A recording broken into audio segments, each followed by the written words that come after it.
নমস্কার। আজকে আমরা আরেকটা ভিডিও, খুবই গুরুত্বপূর্ণ একটা ভিডিও নিয়ে এসেছি, যেখানে আমরা আলোচনা করব ভারতের যে সমস্ত গুরুত্বপূর্ণ, ভারত এবং আন্তর্জাতিক যে সমস্ত গুরুত্বপূর্ণ পুরস্কার এবং সম্মান যেগুলো রয়েছে সে সম্পর্কে আমরা আজকে আলোচনা করব। ঠিক আছে, তো চলো শুরু করা যাক। দেখো, প্রথমেই রয়েছে ভারতের জাতীয় গুরুত্বপূর্ণ পুরস্কার। ঠিক আছে, দেখো প্রথমেই যে জিনিসটা আমি একটু অ্যাডজাস্ট করে নিই পেজটাকে, আশা করি তোমরা সবাই দেখতে পাচ্ছ। দেখো এখানে দেখো প্রথমেই যেটা রয়েছে ভারতরত্ন। ভারতরত্ন সম্পর্কে আমাদের জানাটা খুবই দরকার এবং কি কি বলেছে জেনে নেওয়া যাক। ভারতরত্ন হচ্ছে ভারতের সর্বোচ্চ অসামরিক সম্মান। এটা কোন কোন ক্ষেত্রে দেওয়া হয়? কলা, সাহিত্য, বিজ্ঞান, জনসেবা ইত্যাদি। ঠিক আছে, জনসেবা ইত্যাদি, বিজ্ঞান, জনসেবা, ক্রিয়া ইত্যাদি বিষয়ে দেওয়া হয়ে থাকে। ঠিক আছে, তো ভারতরত্ন কোন কোন বিষয়ে দেওয়া হয় আমরা জানলাম। কত সালে এটা সূচনা হয়েছিল? 1954 সাল থেকে এটা সূচনা হয়েছিল। এবং মনে রেখো, প্রথম বছর অর্থাৎ 1954 সালে কারা কারা পেয়েছিল? চক্রবর্তী রাজগোপালাচারী, ডক্টর সর্বপল্লী রাধাকৃষ্ণন এবং CV Raman. Doctor CV Raman, এই তিনজনকে দেওয়া হয়েছিল ভারতরত্ন প্রথম বছর। ঠিক আছে, এটা সেই কারণে একটু ইম্পর্ট্যান্ট হয়ে যায়। প্রথমবারেরটা তোমরা অবশ্যই এটা মাথায় রেখো। ঠিক আছে, এবং এটা কত সাল থেকে চালু হয়েছিল? 1954 সালে এটা চালু হয়েছিল। আর কি কি এদের ব্যাপারে জানতে হবে একটু দেখে নিই আমরা। দেখো, তোমরা দেখো এই যে এটা কেমন দেখতে? এটা অশ্বত্থ পাতার আকৃতির পদক। এখানে একটা পদক দেওয়া হয়, যেটা কোন আকৃতির হয়ে থাকে? অশ্বত্থ গাছের যে পাতা, সেই পাতার মতো হয়ে থাকে। ঠিক আছে, এবং তোমরা এই পদকটা, সেই পদকটা কোথা থেকে তৈরি হয়? ঠিক আছে, এটা কোথায় থেকে তৈরি হয়? এটা তৈরি হয় তোমাদের কলকাতার যে আলিপুর মিন্ট, মানে যেখানে কয়েন তৈরি হয় আর কি, টাকা ছাপা হয়, সেই জায়গাতে এটা তৈরি করা হয়। ঠিক আছে, আর প্রথম মরণোত্তর প্রাপক, মানে মৃত্যুর পর দেওয়া হয়েছিল কাকে? লাল বাহাদুর শাস্ত্রীকে। কত সালে দেওয়া হয়েছিল? 1966 সালে তাকে দেওয়া হয়েছিল। ঠিক আছে, এবং প্রথম মহিলা প্রাপক কে ছিলেন? ইন্দিরা গান্ধী। প্রথম মহিলা কত সালে পেয়েছিলেন? এটাও মাথায় রেখো, 1971 সালে পেয়েছিলেন। এবং প্রথম বিদেশি প্রাপক হচ্ছে কে? প্রথম বিদেশি প্রাপক হচ্ছে তোমার, দেখো এই নামটা মাথায় রেখো, খান আব্দুল গাফফার খাঁ। কত সালে পেয়েছিল? 1987 সালে। ঠিক আছে, তো এই যে ইনফরমেশন, এক্সট্রা ইনফরমেশন, সেগুলোকেও মাথায় রেখো অবশ্যই। ঠিক আছে, তারপর দেখো এখানে তোমরা একটা জিনিস খেয়াল করেছো, দেখো এখানে লেখা রয়েছে অসামরিক সম্মান। ঠিক আছে, তারপর পরবর্তীটা দেখো, পরমবীর চক্র। পরমবীর চক্রতে লেখা রয়েছে সর্বোচ্চ সামরিক বীরত্ব সম্মান। অর্থাৎ আগেরটাতে ছিল অসামরিক, এটা হচ্ছে সামরিক। এই পরমবীর চক্র সম্পর্কে একটু পড়ে নিই। এখানে বলা হয়েছে যে এটা 1950 সাল থেকে 26 জানুয়ারি থেকে এটা দেওয়া হচ্ছে। ঠিক আছে, আর তোমার এটা প্রথমবারের জন্য পেয়েছিল মেজর সোমনাথ শর্মা। ঠিক আছে, তিনি পেয়েছিলেন, এবং এটা ব্রোঞ্জ দিয়ে তৈরি, এবং কেন্দ্রে ভারতের জাতীয় প্রতীক এখানে খোদিত থাকে। ঠিক আছে, তো এই ছিল পরমবীর চক্র সম্পর্কে।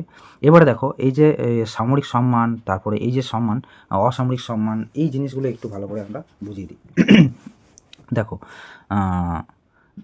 প্রথমে দেখো, অসামরিক যদি বলা হয় তাহলে সব থেকে বড় হচ্ছে তোমার এই যে ভারতরত্ন। ঠিক আছে, ভারতরত্ন হচ্ছে তোমার সব থেকে উপরে। তারপরে সেকেন্ডে আছে পদ্মবিভূষণ। ঠিক আছে, পদ্মবিভূষণ, তারপর হচ্ছে পদ্মভূষণ। ঠিক আছে, পদ্মভূষণ, তারপর হচ্ছে তোমার হচ্ছে পদ্মশ্রী।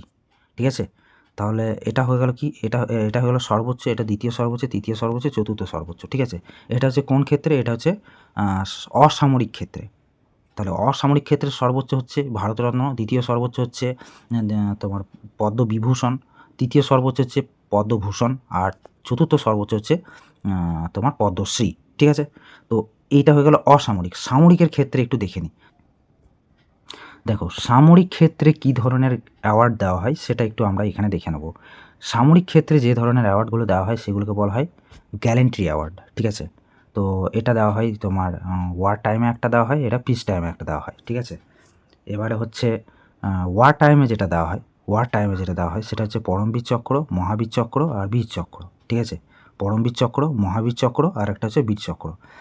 আর একটা হচ্ছে ওয়ার টাইম, এটা হ্যাঁ, পরমবীর হচ্ছে সর্বোচ্চ, মহাবীর হচ্ছে দ্বিতীয় সর্বোচ্চ, এবং বীর চক্র হচ্ছে তৃতীয় সর্বোচ্চ। ঠিক আছে, তো এটা হচ্ছে ওয়ার টাইমে। আর পিস টাইমে অর্থাৎ শান্তির সময় কী দেওয়া হয়, শান্তির সময়ও 3খানা তোমার সামরিক সম্মান দেওয়া হয়ে থাকে। হ্যাঁ, সেগুলো কী কী দেখো, শান্তির সময় বা পিস টাইমে যে গ্যারান্টি অ্যাওয়ার্ডগুলো দেওয়া হয়ে থাকে সেগুলোর মধ্যে রয়েছে একটা হচ্ছে ফার্স্টই যেটা থাকে সবচেয়ে বড়, সেটা হচ্ছে অশোক চক্র, দ্বিতীয়তে হচ্ছে তোমার কীর্তিচক্র এবং 3 নম্বরে রয়েছে সূর্য চক্র। ঠিক আছে, তো এই 3টে হচ্ছে তোমার পিস টাইমে দেওয়া হয়ে থাকে। তো তোমরা এখান থেকে জানতে পারলে যে সামরিক ক্ষেত্রে কোন কোন ধরনের অ্যাওয়ার্ড দেওয়া হয় এবং তাদের মানে প্রেফারেন্সটা কীরকম হয়ে থাকে, অর্থাৎ কোনটা সর্বোচ্চ, কোনটা তাতে দ্বিতীয় সর্বোচ্চ ইত্যাদি। ঠিক আছে, তো চলো আমরা টপিকে ফিরে আসি। তাহলে সামরিক সম্মান সম্পর্কে একটু জেনে নিলাম। ঠিক আছে, এরপর চলে আসবো আমরা জ্ঞানপীঠ পুরস্কার। ঠিক আছে, জ্ঞানপীঠ পুরস্কার সম্পর্কে কী কী দেওয়া রয়েছে আমরা একটু জেনে নিই। ঠিক আছে, প্রথম যেটা সেটা হচ্ছে যে জ্ঞানপীঠ পুরস্কার, এটা ভারতের সর্বোচ্চ সাহিত্য সম্মান কিন্তু জ্ঞানপীঠ পুরস্কার। এটা প্রদান করা শুরু হয়েছিল কবে, 1961 সাল থেকে। ঠিক আছে, 1961 সালে এটা চালু হয়েছিল এবং প্রদান ফার্স্ট টাইমের জন্য দেওয়া হয়েছিল 1965 সালে। দেখো এখানে লেখা রয়েছে। এবং প্রথমবার জ্ঞানপীঠ পুরস্কার কে পেয়েছিল বলো? মালায়ালাম ভাষাতে কবিতা লিখতেন, মানে কাব্য লিখতেন একজন ব্যক্তি যার নাম হচ্ছে জি শঙ্কর কুরুপ।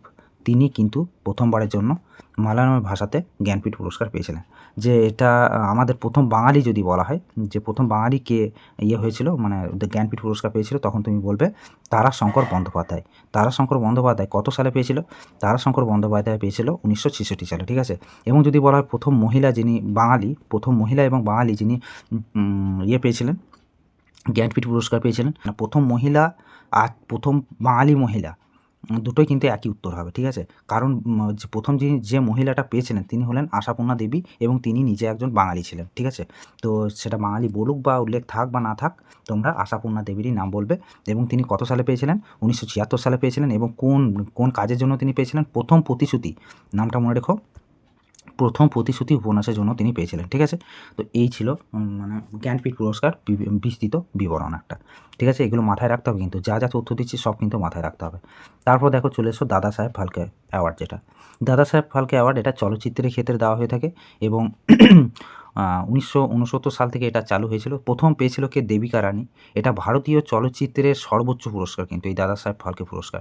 আর কি রয়েছে দেখো, এই দাদা সাহেব ফালকে পুরস্কারকে ভারতীয় চলচ্চিত্রের জনক বলা হয়। এই দাদা সাহেব ফালকে বলে যে ব্যক্তিটা, যার নাম অনুসারে এই অ্যাওয়ার্ডটা চালু হয়েছে, তাকে বলা হয় ভারতীয় চলচ্চিত্রের জনক। ঠিক আছে, প্রথম বাঙালি কে পেয়েছিলেন? বীরেন্দ্রনাথ সরকার। 1970 সালে বীরেন্দ্রনাথ সরকার প্রথম এই দাদা সাহেব ফালকে অ্যাওয়ার্ডটা পেয়েছিলেন, প্রথম বাঙালি। ঠিক আছে, তারপর দেখো আমরা এরপর দেখব মেজর ধ্যানচাঁদ খেলরত্ন পুরস্কার। এই মেজর ধ্যানচাঁদ খেলরত্ন পুরস্কার, এটা পূর্বে নাম ছিল রাজীব গান্ধী খেলরত্ন পুরস্কার। আগে নাম কি ছিল? রাজীব গান্ধী খেলরত্ন পুরস্কার। ঠিক আছে, সেটাকে চেঞ্জ করে এখন এই নামটা দেওয়া হয়েছে মেজর ধ্যানচাঁদ খেলরত্ন পুরস্কার। বলো দেখি মেজর ধ্যানচাঁদ কে ছিলেন? মেজর ধ্যানচাঁদ ছিলেন একজন হকি প্লেয়ার এবং তাকে হকি জাদুঘরও বলা হয় এই মেজর ধ্যানচাঁদকে। ঠিক আছে, তারপর দেখো এটা কোন ক্ষেত্রে দেওয়া হয়? ফিল্ডটা পরীক্ষায় আসে তো মনে রাখতে হবে, কিন্তু কোন ক্ষেত্রে দেওয়া হয়? এটা ক্রীড়া ক্ষেত্রে দেওয়া হয়। ঠিক আছে, এবং এটা 1991-92 সালে প্রথম দেওয়া হয়েছিল। এবং প্রথম কাকে দেওয়া হয়েছিল? বিশ্বনাথ আনন্দকে দেওয়া হয়েছিল। এটা একজন আমাদের দাবার প্রথম কী বলা হয় গ্র্যান্ড মাস্টার, আমাদের ভারতবর্ষের প্রথম গ্র্যান্ড মাস্টারকে বিশ্বনাথ আনন্দ। ঠিক আছে, তার যার ডাক নাম হচ্ছে বিশু।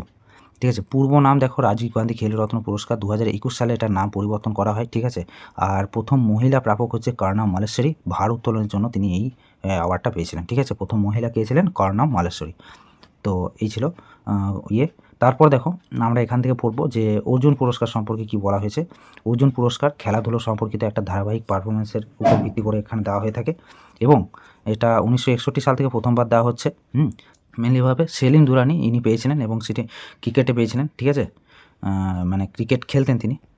তারপর দেখে চলে এসো শান্তিস্বরূপ ভাটনগর পুরস্কার। এটা বিজ্ঞান এবং প্রযুক্তিতে দেওয়া হয়। 1958 সাল থেকে এটা দেওয়া হচ্ছে। KS কৃষ্ণান প্রথমবারের জন্য ইনি এটা পেয়েছিলেন। তারপর দেখো CSIR দ্বারা 45 বছরে কম বয়সী ভারতীয় বিজ্ঞানীদের প্রদান করা হয় এটা। ঠিক আছে, বিজ্ঞান ক্ষেত্রে এটা দেওয়া হয়। তারপর দেখো সাহিত্য একাডেমি পুরস্কার। সাহিত্য একাডেমি পুরস্কারটা দেখো এখানে রয়েছে সাহিত্য একাডেমি পুরস্কার এবং এটা সাহিত্যে দেওয়া হয়, নাম দেখেই বুঝতে পারছো। প্রথমবারের জন্য প্রদান করা হয়েছিল 1955 খ্রিস্টাব্দে। জীবনানন্দ দাশ প্রথম বাঙালি যিনি এটা পেয়েছিলেন, শ্রেষ্ঠ কবিতা এটা লেখার জন্য সাহিত্য একাডেমি পুরস্কার পেয়েছিলেন, ঠিক আছে। তারপর হচ্ছে ভারতীয় সংবিধানের 8তম তফসিলি যুক্ত যেগুলো ভাষা রয়েছে, মানে টোটাল কতগুলো ভাষা রয়েছে, 8ম তফসিলিতে যে 22টা ভাষা রয়েছে, সেই সমস্ত, তোমরা জানো যে আমাদের যে 8ম তফসিলি 8 শিডিউল, সেই 8 শিডিউলে টোটাল 22টা ভাষা রয়েছে, ঠিক আছে।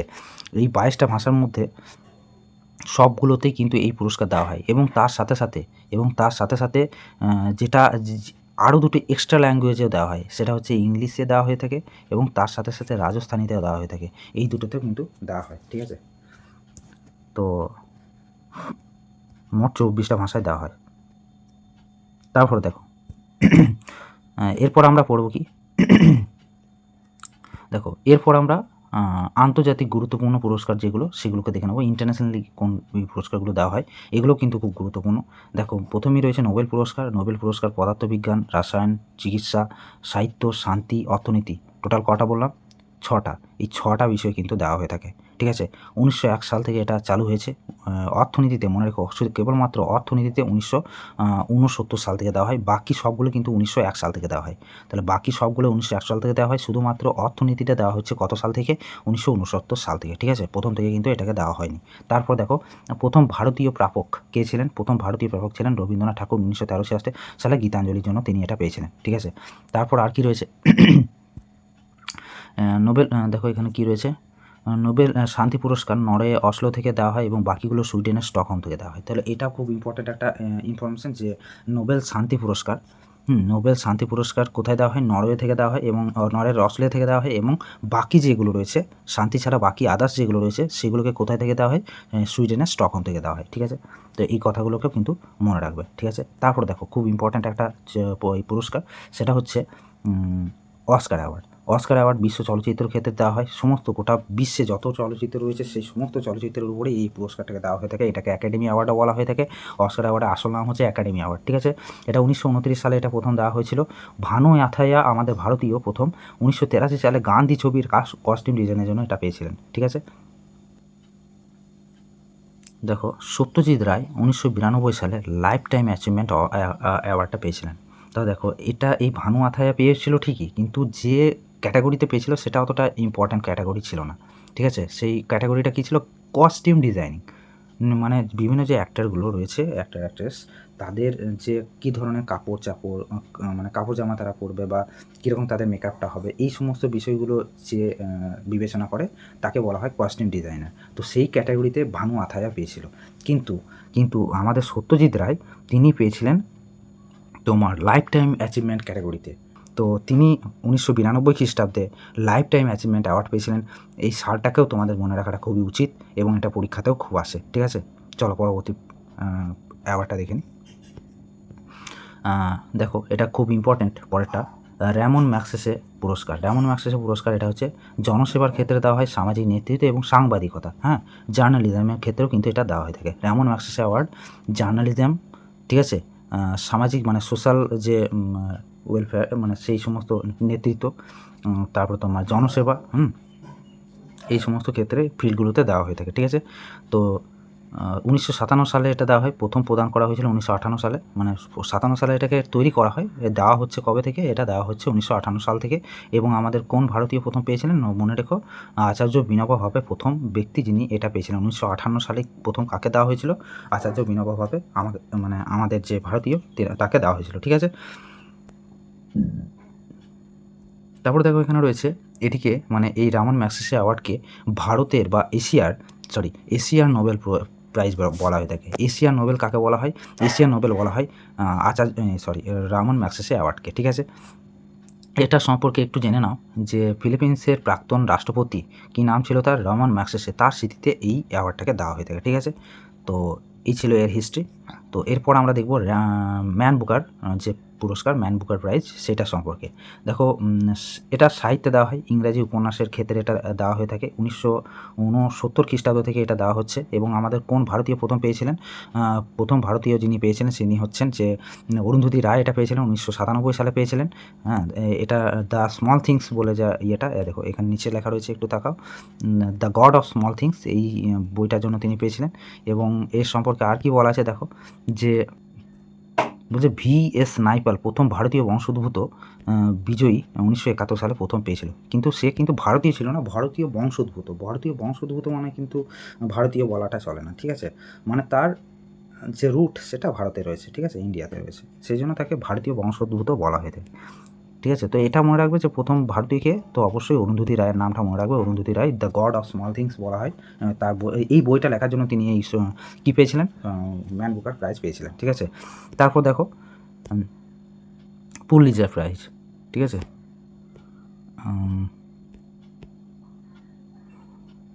তারপর দেখো পুলিৎজার প্রাইজ। পুলিৎজার প্রাইজ দেখো কোথায় দেওয়া হচ্ছে? সাংবাদিকতার ক্ষেত্রে, সঙ্গীতের ক্ষেত্রে, হ্যাঁ, সাহিত্যের ক্ষেত্রে। 1917 সাল থেকে এটা চালু হচ্ছে। এটা গোবিন্দ বিহারী লাল এটা প্রথম পেয়েছিলেন পুলিৎজার প্রাইজ, হ্যাঁ, 1937 খ্রিস্টাব্দে, এটা মাথায় রেখো কিন্তু, হ্যাঁ। তো 1937 খ্রিস্টাব্দে গোবিন্দ বিহারী লাল প্রথম পেয়েছিলেন পুলিৎজার প্রাইজ। এবং মার্কিন যুক্তরাষ্ট্রের কলম্বিয়া বিশ্ববিদ্যালয় এটি পরিচালনা করে। কারা দিয়ে থাকে এটা? মার্কিন যুক্তরাষ্ট্রের কলম্বিয়া বিশ্ববিদ্যালয়ের এটি পরিচালনা করে থাকে, ঠিক আছে, পুলিৎজার প্রাইজ, ঠিক আছে? তারপর দেখো এবেল প্রাইজটাকে গণিতের নোবেল প্রাইজ বলা হয়ে থাকে, ঠিক আছে, গণিতের নোবেল। এটা কত সাল থেকে দেওয়া হচ্ছে? 1903 সাল থেকে দেওয়া হচ্ছে। এবং প্রথম বিশ্বক্ষেত্রে প্রথম ব্যবহার হচ্ছে যা পিএস শোয়ার, ঠিক আছে, এই ব্যক্তি প্রথম এবেল প্রাইজ পেয়েছিলেন, ঠিক আছে? তারপরে দেখো এখানে রয়েছে যে এটি গণিতের নোবেল বলা হয়, নরওয়ে সরকার কর্তৃক এটাকে দেওয়া হয়, ঠিক আছে, নরওয়ে সরকার কর্তৃক এটাকে। তো এই ছিল আজকের ক্লাস। তো মাথায় রেখো এখানে প্রচুর কিছু ইনফরমেশন তোমাদের আজকে দেওয়া হলো। এটা কিন্তু একটা খুব গুরুত্বপূর্ণ স্ট্র্যাটেজিকের একটা পার্ট, ঠিক আছে? তো দেখা হচ্ছে পরবর্তী ক্লাসে। ততক্ষণ পর্যন্ত পড়াশোনা করতে থাকো।